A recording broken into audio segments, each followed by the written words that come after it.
I want to ask you if you are a maverick or purpose driven leader who struggles with avoiding conflict. Maybe you know you need to go tell your employee or your spouse or one of your kids or maybe a family member some news that they're not going to like, or you need to give them some feedback, or you may need to lay them off or something, and you know that it's not going to land well, and you know that this person is really feisty and then they're going to have words and emotions, and you start getting that really awful feeling in the pit of your stomach where you're like, ugh. And you're like, you try to put it off and put it off and try to see if there's someone else you can hand it off to, and all of this because you really just don't want to deal with any conflict with this person. Well, what I want to share with you is that you don't have to do that. There's a really simple, couple minutes strategy that can help you to be able to turn things around, keep things cool, calm, and collected, get everybody on the same page without compromise, without fighting. Like, how do you do that, right? So, well, why am I even saying this? Like I said, I'm Deborah, and what I did before focusing on leadership was I worked with people who were on the brink of divorce, people who had already moved into separate homes and were filing divorce papers. I mean, they were at the edge, they were at the very end of their relationship. And their arguments, their fights, they were nasty, they were dirty, there were no gloves. So the reason that they were able to often in most cases, reunite, get back together, have a really happy relationship now is because of this tool that I'm going to share with you. It's all of my clients know it. It's one of my favorite tools to use because it's so simple. But here's the thing. Why is it important to de-escalate conflicts quickly?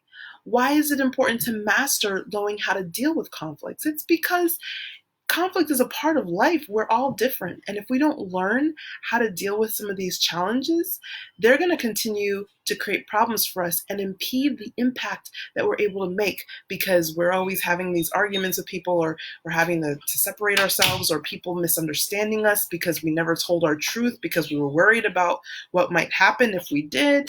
All of these things, they cramp us from full self-expression, from making the impact that we're here to make.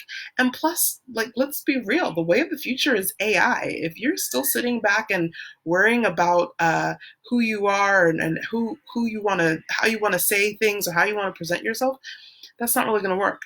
Okay, so here's a tool. Pay attention. It's called a timeout. I know you're laughing right now. Like, what do you mean a timeout? Timeout, like when I was four, timeout? Is that what you're talking about, Deborah? Like I have to count my number of years and then give a minute for that? No, not at all. Timeout is something that's very well known, but not very well used. We use it like a punishment, or we go off in a huff. But timeout can actually be a really powerful tool. So when we do it from a place of consciousness and awareness, and we notice, okay, I'm starting to get a reaction that's probably not the best reaction for the situation. I'm starting to get upset. I'm starting to get defensive.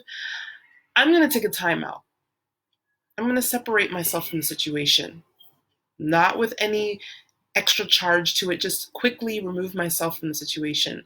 And when I reinsert myself into a conversation with this person, it's going to be very clear, directed, pointed, intentional, and it's going to take me less than 60 seconds to make my full communication. And that person I'm going to make it so easy for them to agree with what I share with them. So let me know if that is something that is of interest to you. Would love to see a comment. But I'm going to sign off now. This is a part of a larger system. So it's a part of embracing conflict is one of 9 different tools and strategies that we go through in something called the certain Maverick Leaders Path. And in there, we take you from completely uncertain or having doubts, self-sabotaging, all those kinds of things, not following through, feeling like, you're not qualified enough to do your work, the work that you're doing in the world, to being absolutely certain from within in your qualifications, in your ability to deliver, to lead from a place of strength, and to be able to do that in a way that increases and expands your impact and your income. your way. So, anyway, that's it. I'm going to sign off now and much love. Bye.